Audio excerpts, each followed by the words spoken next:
नमस्कार, मैं हिमांशु कुमार और आप देख रहे हैं जनता जंक्शन। आज दिल्ली में प्रधानमंत्री मोदी के साथ बिहार की 10 सियासी पार्टी के 11 नेताओं ने मुलाकात करी और ये पूरा डिस्कशन जातीय जनगणना के मुद्दे पर था। इस मीटिंग के बाद लगभग ये 40 मिनट तक चला। उसके बाद तमाम सियासी पार्टी के नेता बाहर आए और मीडिया के सामने अपनी बात रखी। हर किसी ने यही कहा कि प्रधानमंत्री मोदी ने उनकी बात को काफी गंभीरतापूर्वक सुना है और हर लोगों ने अपनी अपनी बातों को रखा है जातीय जनगणना को लेकर कि क्यों जातीय जनगणना होनी चाहिए और उन्हें इस बात की आशा है, वो आशान्वित हैं कि अब देश में जातीय जनगणना होगी। उत्तम हो चारा, स्वस्थ हो पशु हमारा। मिनरल एवं विटामिन से भरपूर शिव गंगा पशु आहार। दूध की बहार हो, शिव गंगा पशु आहार हो। आपको बता दें कि कहीं न कहीं नीतीश कुमार ने बीजेपी को धर्म संकट में डाल दिया है, क्योंकि बीजेपी शुरुआती दौर में यह स्पष्ट कर चुकी थी।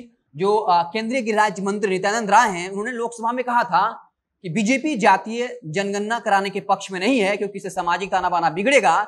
उसके बाद बिहार के कई आलाकमान ऐसे बीजेपी के नेता थे जो बार बार इस बात को दोहरा रहे थे कि देश में जातीय जनगणना होने से सामाजिक ताना बाना बिगड़ेगा। लेकिन उसके बाद तमाम विपक्षी पार्टियां इसको लेकर एग्रेसिव हो गई और बीजेपी को पीछे तब हटना पड़ा जब नीतीश कुमार ने इसको लेकर स्टैंड ले लिया और कहा कि बिहार में या देश में जातीय जनगणना होनी चाहिए, क्योंकि जातियों का आंकड़ा होने से ही उनके लिए कल्याणकारी योजना बनाई जा सकती है। और फिर प्रधानमंत्री मोदी को पत्र लिख दिया। अगर वो चाहते तो प्रधानमंत्री मोदी से फोन पर बात कर सकते थे या फिर दिल्ली जाकर मुलाकात भी कर सकते थे, लेकिन ये सब कुछ मीडिया के जरिए कर रहे थे ताकि बीजेपी को या कहें कि प्रधानमंत्री मोदी को घेरा जाए और जातीय जनगणना के मुद्दे पर जो वोट बैंक है उस पर कब्जा बनाए रखा जाए।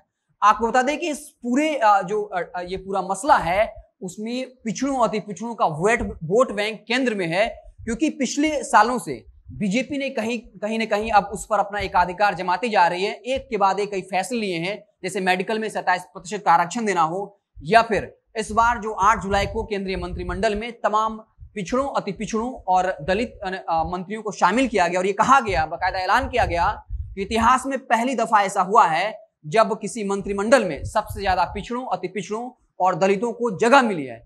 इसलिए कहीं ना कहीं जो तमाम क्षेत्रीय पार्टियां थी उनमें डर था कि कहीं उनका वोट बैंक जो है, चाहे वो जेडीयू हो आरजेडी, जो मुख्य रूप से पिछड़ों अति पिछड़ों के वोट बैंक पर कब्जा जमाए हुए, उसे डर था कि कहीं ये पूरा वोट बैंक बीजेपी के पक्ष में न चला जाए। और इसलिए तेजस्वी यादव ने आज मीडिया से बात करते हुए कहा कि मॉनसून सत्र के दौरान बीजेपी इस बात से इंकार कर चुकी थी और उन्होंने कहा था कि देश में जातीय जनगणना नहीं होगा, लेकिन हम किसी भी हाल सूरत में जो है जातीय जनगणना करवाएंगे।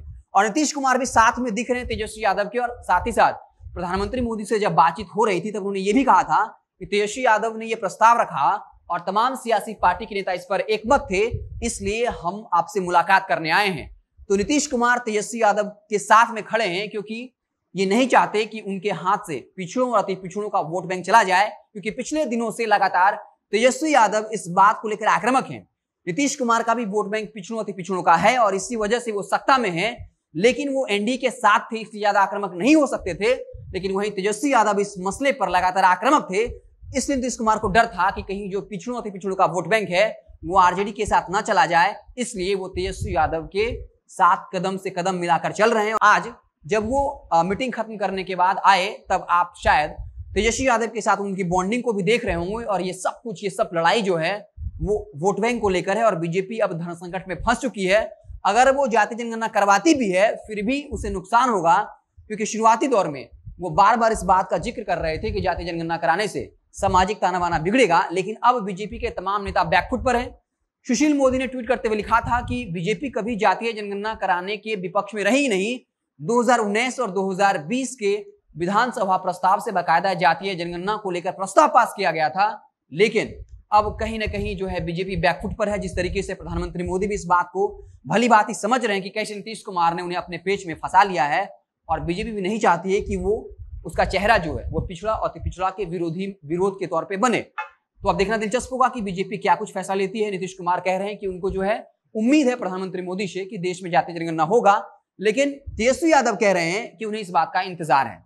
अब हमें भी इंतजार करना होगा कि बीजेपी की तरफ से क्या कुछ फैसला आता है। जैसे कोई नया अपडेट आएगा हम आपको उसे इत्तला करेंगे। आप देखते रहे जनता जंक्शन। बहुत बहुत धन्यवाद।